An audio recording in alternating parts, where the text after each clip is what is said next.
Countdown.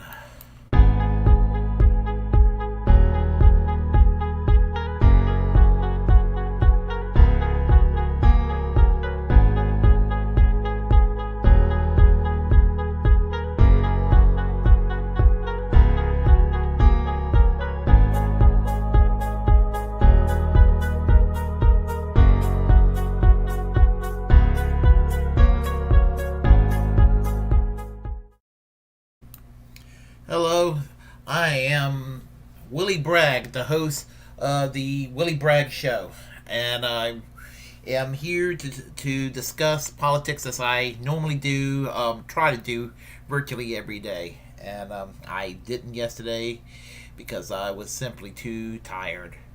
If you're noticing a little bit of change in the background, I had my Bernie Sanders banner behind me for the longest time. I have to go and let Bernie go. I mean, I don't mean that in a negative way. I mean that he's past tense. 2016, 2020. We had our chance, and there's not going to be another Bernie Sanders around for a long while. If ever. So, you know, America's fucked with Joe Biden, and we're fucked if Donald Trump gets back there in 2024. But I try to be an optimist, and as you can see behind me is a banner for the Socialist Party of America in the year 1904. Eugene Victor Debs and Ben Hanford, the VP, and Eugene Debs, the presidential candidate. So, and that's the tradition of my socialism, or the mainstream of my Americanized socialism, is that of the Eugene Debs tradition, and I pride myself with that. But I'm going to talk about what I'm going to talk about, and I want to talk about what a lousy situation it is that we have a two-party system. It is truthfully lousy. And it's the negative consequences of our two-party system is that we do not have a Labor Party, whether it's the Socialist Party of America, or whether it's the Green Party, or whatever, the Working Families Party, or whatever progressive formation that's formed over the years. Various progressive parties were in the national stage. We had, the Citizens Party in the 1980s. All these political parties that kind of come and go, and we're definitely at a loss because of our two-party system. And what's sad about it is that the two-party system, people are trapped. And when you're trapped and you're gearing to one political direction, and things are not up to snuff with the way you would like to see things going, and you get frustrated, and some people leave to change. They think they needed to change. And the problem with the American political system and our Overton window, it strips away nuances, and so as I said, you're forced to play for a team. And I could speak with this from personal experience, because when I was in college. I worked in an organization with a friend of mine, who is now a national known figure. And this relates to what I have to talk about here. It relates because people like William Geen, who unfortunately turned right wing. He's now with a group called American for Legal Immigration. But he started off not on the right. He started off on the left. He was in the College Democrats back at the university, and he and I were friends at one time, and we were kind of viewed upon as one of the more radical left-wing members of the College Democrats. The thing is that he shifted rightward, I shifted leftward. I became a socialist, he became a member of the alt-right, and I'm I call it what I see it. His very, very reactionary views on immigration, basically caused him to take this negative turn and all of that. But there's a little bit of grift to him too, because he was trying to be large and in charge, and he wanted a comfortable job, or with a comfortable job where he could sit behind a desk and looking important. He's a smart guy, but that's what he wanted. He wasn't able to get that. He was resentful, and you have to realize things happen to people for a reason. And my point is that it's such a shame because he was a smart guy that unfortunately embraced a lot of negative, dark politics. The only thing I can say about him that's positive in the year 2022 is that we have similar tastes in music, and I can't take that away from him musically. Even though he looks like a dunce here in this photo, when he was younger, he was good with the music, and I kind of wish that's where he would have gone into completely. He would have been able to detour away from the negative political route he would take in his life. So anyway, enough about that. Thing about it is that not just people, not just somebody I would know, but we're going to talk about people that I have never met, nor do I ever care to meet. And what I'm going to refer to would be we talk about grifters, and I don't really like the term grifter, but it's overused, and I just used it just a few seconds ago, but I'm still going to use it again because it relates. You have Dave Rubin, who used to be a lefty.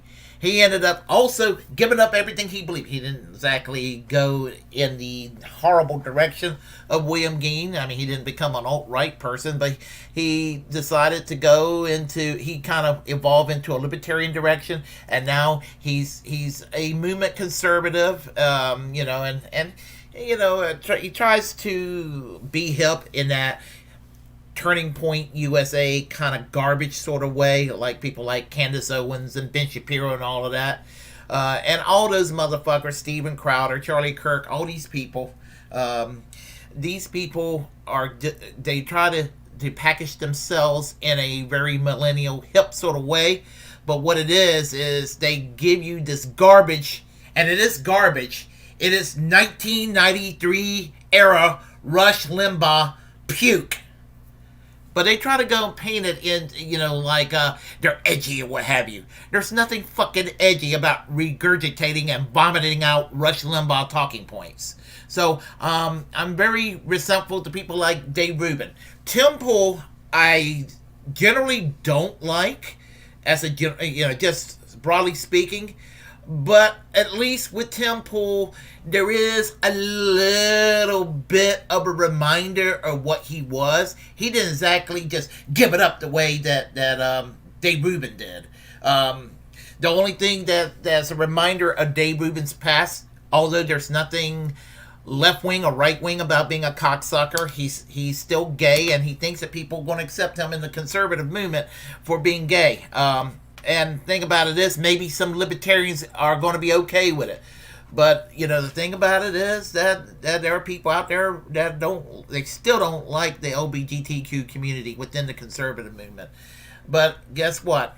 I'm going to make a prediction that Dave Rubin is going to, and Milo beat him to it, by the way, but he's going to go and probably leave his husband and go into gay conversion therapy, and he's going to become a straight person. But he essentially became basically a gay Ben Shapiro. Not good. That's not good, Dave. Not good at all. Ben Shapiro is he's the pits. But anyway, to move on further, there are people out there that I'm going to put a little bit of a disclaimer, because it's just something I'm tired of. It's just something I'm kind of tired of hearing because I don't believe that's the case. Now, for some reason, um, Glenn Greenwald and Jimmy Dore are smeared by a lot of liberals and some actual lefties as right wing grifters, and it makes no sense. I mean, these two gentlemen are advocates for Julian Assange. Now, some conservatives in the last couple of years, in the last decade, about a decade ago, pretty much the entire conservative movement wanted to kill Julian Assange. Some came around. I mean, Tucker Carlson, who I'm not a fan of. I mean, he's correct that Julian Assange ought to be a free man. Even fucking idiots like Sarah Palin calls for the freeing of Julian Assange. And so, the thing about it is that some, with the conservative movement, there will be some people in the conservative movement, whether they want to realize it or not, that what the U.S. military-industrial complex was doing and what the neocons in the State Department was doing, and yeah, they're probably fighting actual bad guys, but they're not really being any better. At least some conservatives are realizing just because the USA is engaging in sentencing doesn't make the USA the good guys. But, you're hearing people saying, well, Glenn Greenwald is Nazi. Jimmy Dore is a Nazi. Red-Brown Alliance. We're talking about Glenn Greenwald, who's married to a brown man. He's a gay man. He's a Jewish man living in Brazil with his life in danger by an actual fascist, Jair Bolsonaro. He and his husband, David Miranda, has to live with 24 hours, 7 days a week security protection because the government of Brazil wants Glenn Greenwald dead. So, and we're talking about a civil libertarian. He's not a fiery left-wing economic populist. He never was that. But he is definitely an old-school ACLU type civil libertarian, the free speech advocate, the right to privacy advocate, that sort of thing. I remember when a lot of liberals were believing that way, and now it seems like a lot of liberals sit there and cheerlead for Dick Cheney in Congress like they did the other day. There's nothing remotely edgy or honorable about honoring Dick Cheney and Liz Cheney because they thought that, coups, even a botched up one like the January 6th insurrection, sucks. Well, okay, give them that. It sucked that those people were trying to go and overthrow the U.S. government, as sad as it was. But the thing about it is, Dick Cheney is a murderer. Liz Cheney, who also served in that Bush-Cheney administration, also a murderer. They got blood on their hands. They're war criminals. And our liberal elites are like, oh, we're going to own Trump by embracing Dick Cheney and Liz Cheney. So that's what we're dealing with people being inconsistent as fuck. So I don't regard Glenn Greenwald, Jimmy Dore in the Dave Rubin, Tim Pool area. Not one bit. So, and I'm going to get to Kim Iversen in a minute. I mean, I am. Don't worry. Don't worry. I'm getting to Kim Iversen. But, you end up seeing these people on programs, vomit like Prager University, which basically, you have people who, some of them want to be former lefties, and they're going to tell you how much lefties suck, how much, liberals and progressives, how evil they are. And they try to do it in this kind of, they sort of like the Turning Points USA, they sort of try to package it in a hip, way with nice little graphics in the background and all of that, and and they're not going to sit there and they're going to sit there and give you the Rush Limbaugh 1993 talking points, which is garbage, but they're going to sugarcoat it. They're going to take a pile of shit and dump sugar on the pile of shit. It may taste sweeter, but that pile of shit still tastes like a pile of shit, especially when it's coming from Dennis Prager and PragerU. Fuck PragerU. You heard me. Fuck PragerU. So, well, the thing about it is, well, what can I say? I mean, there's more. There's absolutely more. And the thing about it is, we're going to the next person. And we're talking about Tulsi Gabbard. Now, I used to be a fan of Tulsi Gabbard. Not to the level that I prefer her over Bernie Sanders in the primaries, but I wanted her to be Bernie Sanders' running mate. That was my dream ticket. It was my dream ticket for Bernie Sanders and Tulsi Gabbard to team up, because she was saying all the right things. Bernie Sanders was saying all the right things on the domestic economics. She was saying all the correct things on foreign policy. Regime change wars, which is wrong. It's evil, immoral. She was talking about the military-industrial complex that keeps a lot of this shit going on the global stage. She was the one addressing it. She was an advocate for Ed Snowden, for Julian Assange. And, even Bernie Sanders, even though I do think he has those sentiments, he wanted to not, and this is his big mistake in 2020, he did not want to go and basically just rock the boat. He figured if he goes and not repeat the mistakes of 2016 and just look like an edgier version of all the other Democrats, that was going to win him the nomination. But it was absolutely the wrong strategy he chose.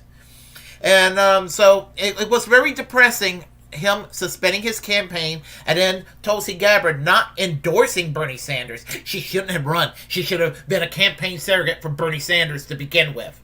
But the thing about it is, she went and endorsed Biden, and then as she was exiting out of Congress, instead of doing things like repealing the Patriot Act or pushing her Green New Deal legislation, which was actually to the left of AOC's version, instead of doing that, she wanted to go and co-author legislation with Republicans on banning transgender women from sports. And then I was like, well, she became a TERF. So, I was trying to overlook that, and then the last several months, she basically took a big turnaround on just about everything she believed in. Going on Sean Hannity, basically shitting on Build Back Better. When she was running, and when she was in Congress, and when she was running in 2020 for president, and a campaign surrogate for Bernie Sanders in 2015, 2016, she was advocating proposals and policies which were far to the left of Build Back Better. And I am at this point don't want to see Build Back Better take place because it's just been pissed away. Well, she ended up, she ended up talking about foreign policy, and the one thing that Biden did right was pulling out of Afghanistan. Crickets. You didn't hear a thing from her about that. And she started talking about on Tucker Carlson. Tucker Carlson wanted to hear her perspective from the left to criticize Biden on foreign policy, and she ended up sounding like Bush and Cheney talking points from the year 2002. So I had to end up washing my hands of Tulsi, and I hated that because I kind of liked her. There's a part of me that still kind of like her, but I have to kind of wash my hands. So the thing about it is, we're going to go to the next person. She was a Bernie Sanders supporter in the year 2016, and she was a Tulsi Gabbard supporter in 2020, and that is Kim Iversen. Yeah, I told you I'll eventually get to talking about Kim Iversen. Well, Kim Iversen, I first heard of her probably about 2019, and she. Yeah, she was interesting to listen to. I listened to her program occasionally. I'm not going to say I was I listened to her, like I would listen to some of the others on the online level, but I would periodically listen to what she has to say. She has some quirky takes, that I just couldn't quite see eye to eye with, but she was, she seemed to be pretty much, a lefty across the board, and kind of like the fact that she had a libertarian left edge about her. I mean, her support for free speech, her, just things like that, and her talking about the nonsense of the culture war politics that actually comes out of the left.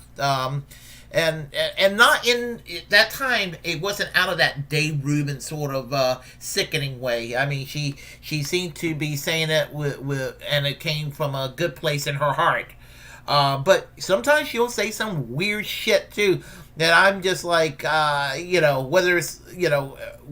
whether it's a conservative take or not. I mean, and I'm not going to sit there and expect you to be a down the line lefty on every issue. I mean, I'm conservative on the Second Amendment. I'm a Second Amendment absolutist. This is one of my few conservative positions. And the reason I am a Second Amendment absolutist is I believe gun control works. I really do. It works in the UK. It works in Japan. It works wherever it's tried around the world. But here in the United States, there's a gun culture.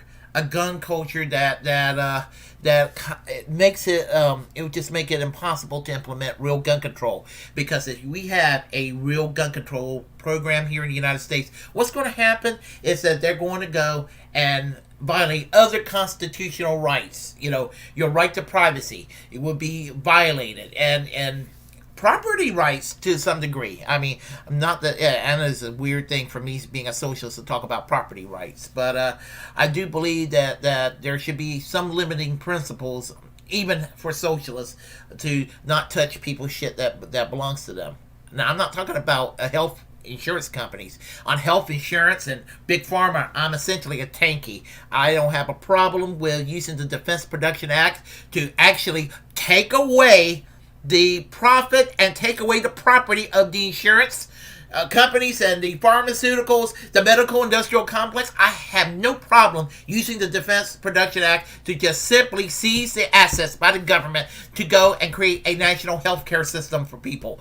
I'm at a point where even Medicare for All, the way it's done in Canada, is not where I want to go. I want to go the UK route, the National Health Service, or even though I'm not a communist, I would say that what they do in Cuba in terms of healthcare, that is the way we should go.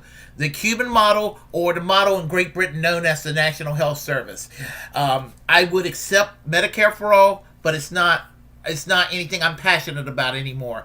We need to do healthcare and do it right. We need to take the profit motive out of healthcare completely and make it a public service for the people. So, anyway, I'm kind of divulging off the subject here a little bit. But the thing about it is that Kim Iversen, as I said, she'll make some of her takes are a little out there. I mean, she will say something that I think that no lefty really should be saying, even though it's kind of true about most lefties. She one day overtly called for class reductionism. And what my problem with that is, class reductionism in itself is not terrible, but it's not anything you're supposed to say, because that is just cannon fodder for the more SJW type lefties that really all they're going to do is just throw around culture war bullshit and not do anything about income inequality, and it will create more resentment as a result. So, but the point is that, but she is still correct that there are excesses to the culture war that's being promoted by the left and the right, actually even more so, by the way. But the left, a lot of people on the left don't exactly help the situation in that regard. So, let me do this here real quick. I'm going to show you the tweet that I saw yesterday. And I was really disappointed, but I'm going to tell you my take on it momentarily. She says, Kim Iversen says, I'm voting straight Republican, not third party, not right-in, I'm voting for straight Republican, not third party, not write-in. I want the best shot at ending authoritarian mandates, vax passports, and censorship. Nothing matters more to me at this moment than stopping these authoritarians. Okay. Okay. About voting straight Republican. You want to put a stop to authoritarianism, and is there authoritarianism within the Democratic Party? Absolutely. But if you want to put a stop to authoritarianism, I don't know. Voting Republican is the thing to do, because there are problems with the Democratic Party, but there's some authoritarian shit that the Republicans have as well. So I would have respected her if she would more for saying, I'll vote third party or I'll write in, and that's fine. But the best shot of ending authoritarian mandates. Well, the thing about it is, I agree that some of the mandates to deal with COVID is authoritarian, and I'm not particularly keen on the vax passports, and I think that in some ways there are more intelligent ways to deal with COVID. And again, a national healthcare system would do a shit lot more to go and reduce people suffering from COVID than mandates or vax passports. Censorship. Yeah, I think it's stupid that the liberals, a lot of liberals, advocate censorship these days. I defended Kim Iversen from the bullshit of Nomiki Contz the other day. And the thing about it is that Nomiki Contz, even though she has that little fake ass smile, she has a streak of authoritarianism in her. And I still, with my problems with Kim Iversen right now at this moment, I still respect her a hell of a lot more than I do Nomiki Contz. But the thing about it is that if you want to stop censorship, voting Republican isn't the answer, Kim. It isn't. You ought to know that. I think you've talked about it. You got state governors. You got state governors around the country with the laws, putting it into law books, the anti-BDS legislation. No matter where you stand, even if you're here supporting Israel or if you're opposed to Israel, doesn't matter. I say the same thing about Norway.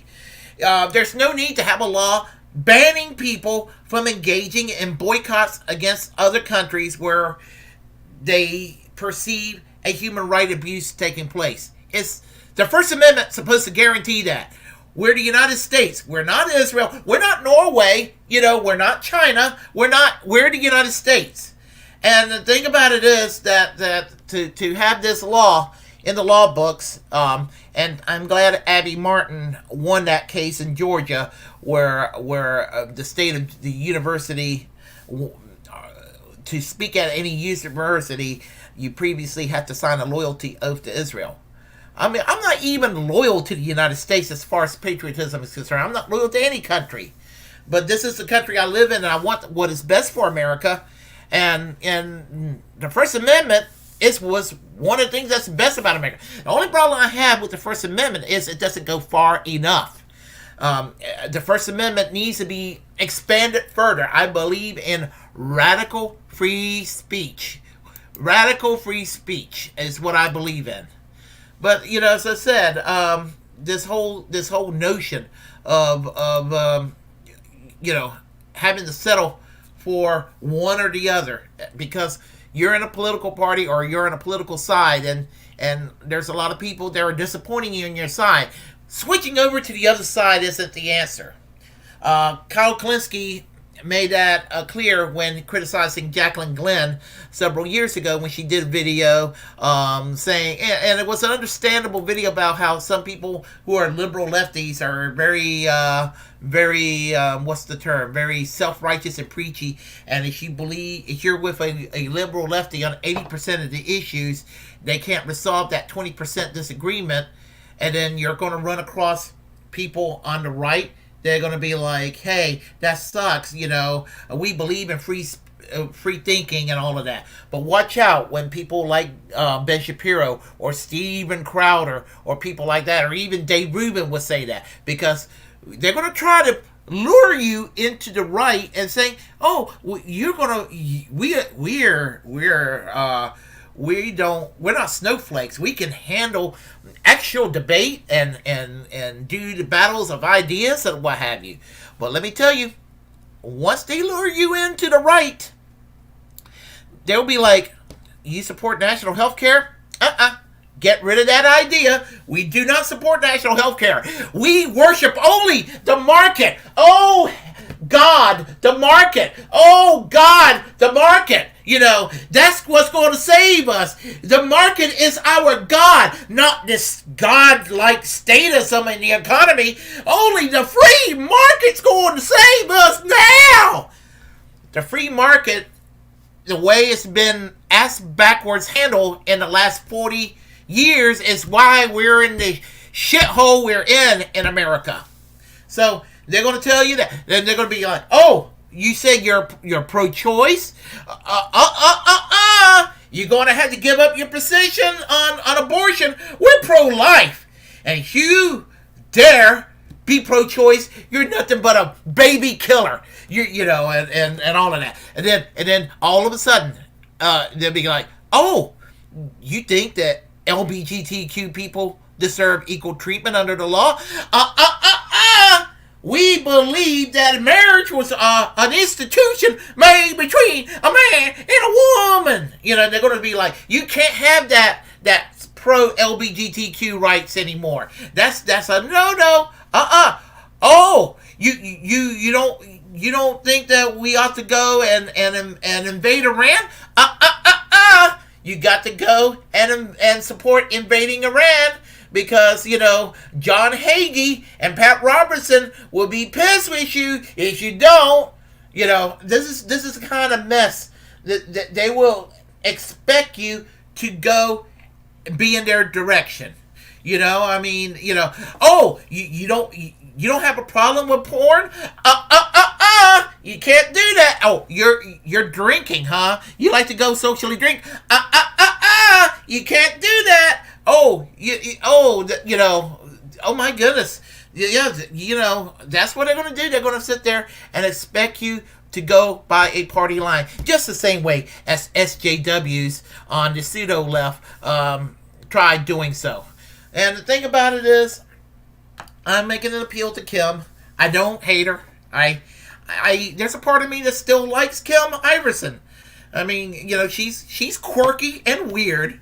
I am quirky and weird too. You know, and I respect quirks, and I respect people who are eccentric and all of that.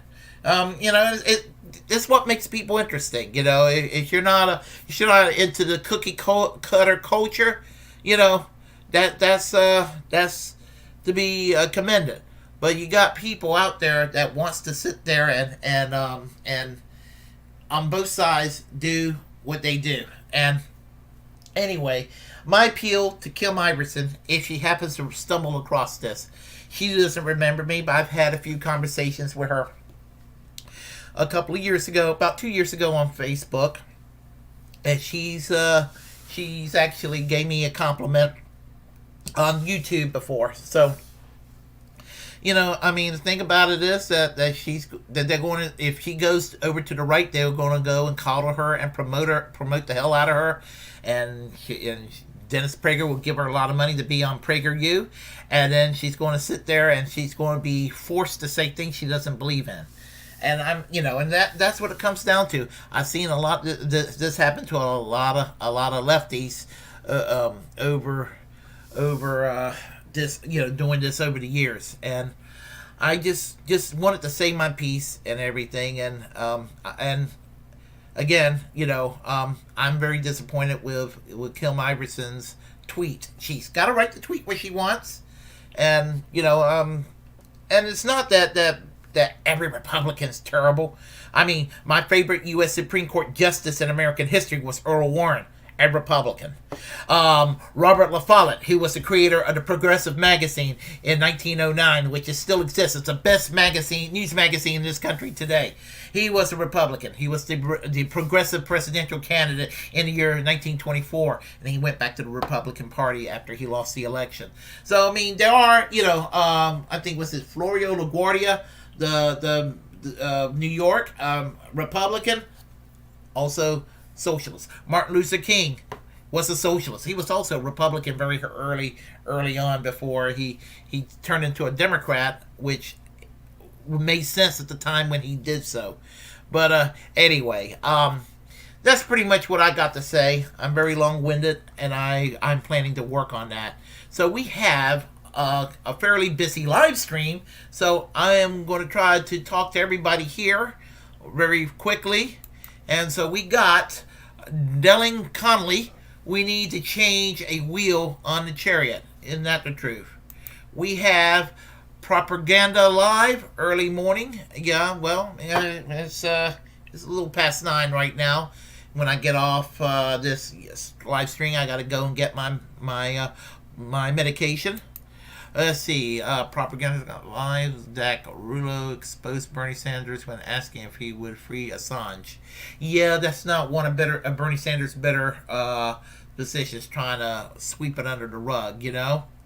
Let's see here. Bernie said he can't talk about that. Yeah, he was too busy trying to be another Democrat when he needed to remain the old school firebrand socialist that he was. I'm disappointed with Bernie these days, but my admiration for Bernie is basically, at the latest at this point, back in the days when he was a member of the U.S. House of Representatives. And that is even then in its earlier days. Let's see here. Kim is a joke. Well, I'm disappointed with her positions. Basically, Kim came out of nowhere. She is sus to me. She does seem to come out of nowhere, but I remember seeing her a few times on the Young Turks.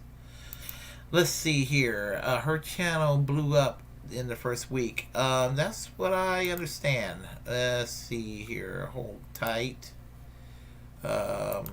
Give me a moment here. Let's see. I'm sorry. In the Communist Manifesto, Marx and Engels promote private property such as homes and possessions. And, I am not well read in Marxism. I don't consider myself a Marxist. I am basically a social democrat, but I'm not the kind of social democrat that's the same as warmed over American style liberalism. I still believe in a lot of social ownership. In fact, I'm more inclined to believe in social ownership and a governmental takeover of certain institutions. Again, I have a radical approach toward healthcare. I would like to see a national health service like they have in Great Britain, or a system like they have in Cuba. That is the kind of healthcare system I would favor here in the United States. And any problems I see with the government of Cuba, the fact that they have health care is not one of them. That's actually one of their better points. But I do believe in limiting principles. You have you're entitled to own a house. In my socialism, you're entitled to own your own private property. But I don't think that you should have a billionaire's form of private property rights. I don't think there should be such a thing as billionaires. I would like to abolish billionaires. I don't mean eliminate individuals who are billionaires, but I mean I don't think anybody should have that much wealth. Let's see here. Kim is less sexy since she's gotten married. I think that Kim is relatively attractive, very attractive actually. I tend to like dark hair women, and so I mean whether it's Kim Iversen or Shoe on Head, of course.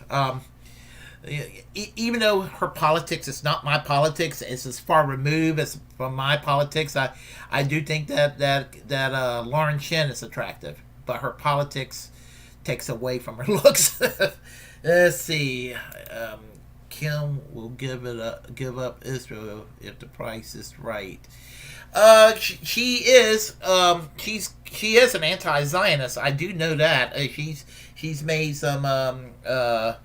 She made some criticism of Israel over the years on her commentary. Let's see. Willie is a self-hating Dixiecrat. Well,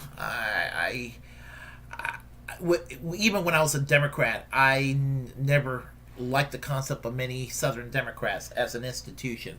If I had to look favorably at the Democratic Party, I would say that the people in the Midwest, your Paul Wellstones, your George McGoverns, your Russ Feingold types, those are the kind of Democrats I tend to like.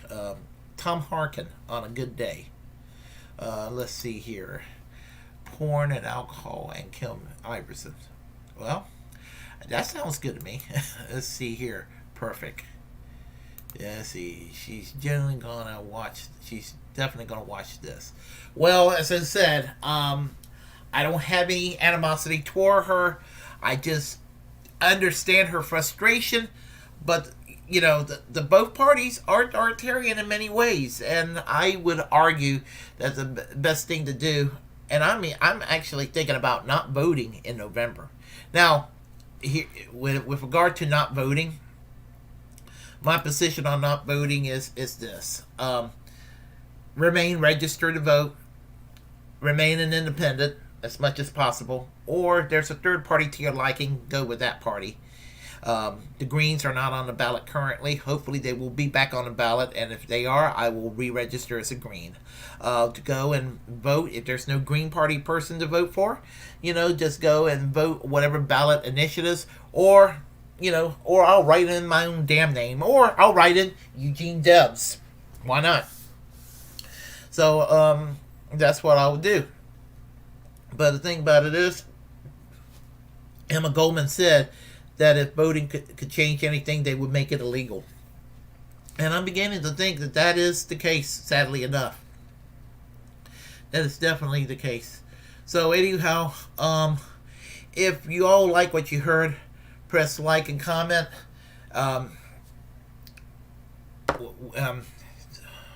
If you like what you heard, press like and comment. If you disagree, comment anyway. We'll have a conversation. I lost my thought there.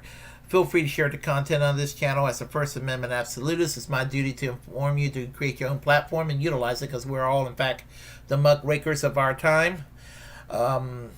Hit that subscribe button. Hit that notification bell.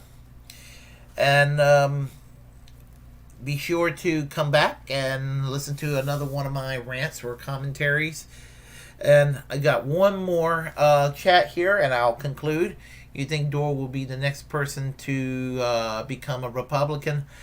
I really doubt it, and the reason I doubt it is Dora is almost a tanky. I mean, Jimmy Dore is actually further left than the Young Turks, and a lot of people will tell me I'm wrong to say that. He's further left than Sam Cedar. I mean, he's further left than Kyle Kalinske. I mean, he has a politically incorrect demeanor about the way he says things, but and I do think there is a little grift by going on Tucker Carlson, and all of a sudden the criticism against the Republican Party officially, other than criticism of the Bush-Cheney years, it seems to have pretty much become a standard with him. However, if you listen to him on policy, I will become convinced that he's going to become the next grifter if he starts advocating free market shit all the time, and if he starts to sound like he's sympathetic toward right-wing culture war bullshit. And then I will realize he's a lost cause at that point. But until then, I can't be convinced of that. So, and going on Tucker Carlson doesn't make you right-wing. If it did, then Cornel West is right-wing, and Bernie Sanders is right-wing, So, haven't they tried making voting illegal for certain blocks of citizens who might... hold on. Okay, and I have answered that from Super Platinum Man. And let's see here. Haven't they tried to making voting illegal for certain blocks of citizens who might change the outcomes for the party in charge? Yep, the voter suppression that's taking place right now throughout the a lot of red states with the gerrymandering that's going on. I mean, you know, they talk about they make these false accusations about Hillary Clinton, not Hillary Clinton, about Joe Biden illegally or cheating in the election, and there was no cheating. Well, there's infractions by all parties. All parties do commit some level of fraud, but the thing about it, those infractions were not large enough to change the outcome. And Donald Trump, in a, you know, he people were tired, and they chose un this non charismatic old goofball, Joe Biden, a man that makes a bowl of oatmeal on a cloudy day looks exciting. That's how bland he is. And he won. And he said there were not going to be any fundamental changes, and sadly, that became the case. So, anyway, suffice to say, I will part ways right now, and I will talk to everybody soon. Very, very soon. Take care.